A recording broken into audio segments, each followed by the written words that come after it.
Сәлем баршаға, менің каналыма қош келдіңіздер. Сіздерге бүгін осылай дайындалу жолы өте ерекше әрі дәмді шығатын, балалар өте сүйіп жейтін стошки деп аталатын тағамның дайындалу жолын көрсететін боламын. Менімен бірге дайындап көріңіздер. Бізге керекті азық-түліктер ол 400 грамм тартылған ет, 2 картоп, ірімшік, яғни сыр, ұсақтап туралған 2 пияз, тұз және бұрыш керек болады. Тартылған етке ұсақтап туралған пиязды қосамыз және тұз бен бұрышты қосып араластырамыз.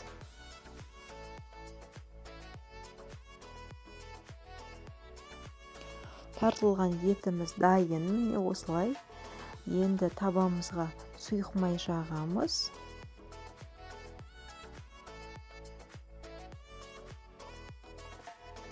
Және осылай тартылған еттен шариктар дайындаймыз, яғни тефтеридің формасына ұқсас шариктарды дайындап аламыз. Тағамның толық рецептісін видеоның астында да қалдыратын боламын. Сол жерден де қарап көрсеңіздер болады.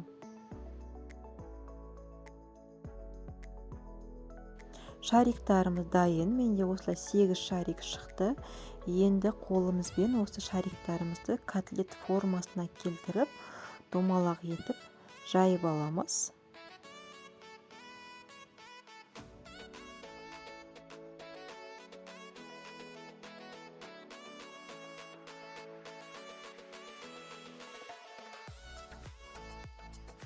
Міне барлық шариктарымызды, яғни котлет формасына келтіріп осылай жайып алдық. Енді картопты үткіштің үлкен бөлігінен шығаратын боламыз.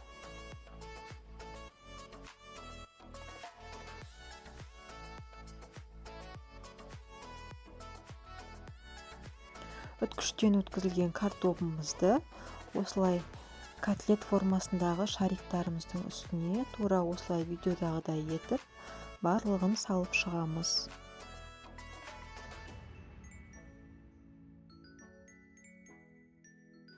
Картопты барлығын салып алдық.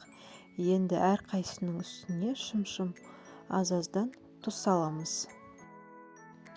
Барлығын дайындап алғаннан кейін фольгамен табаның бетін жабамыз және 180 градуста қызып тұрған пешке 30 минут пісіріп алатын боламыз.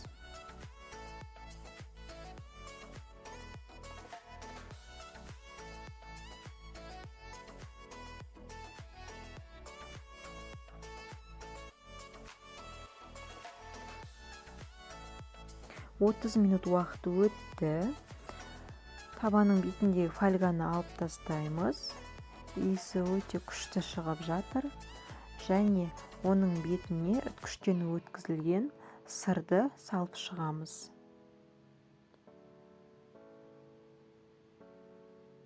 Сырды толықтай салып алғаннан кейін 5 минут пешке қойып аламыз. Біздің ерекше тағамымыз дайын. Осылай әдемі, дәмі өте керемет шығады және тез дайын болады. Балаларға дайындап берсеңіздер өте сүйіп жейді, әрі тойымды тағам болады. Сіздерге де дайындап көруге кеңес беремін. Видеоны соңына дейін қарағандарыңыз үшін рахмет.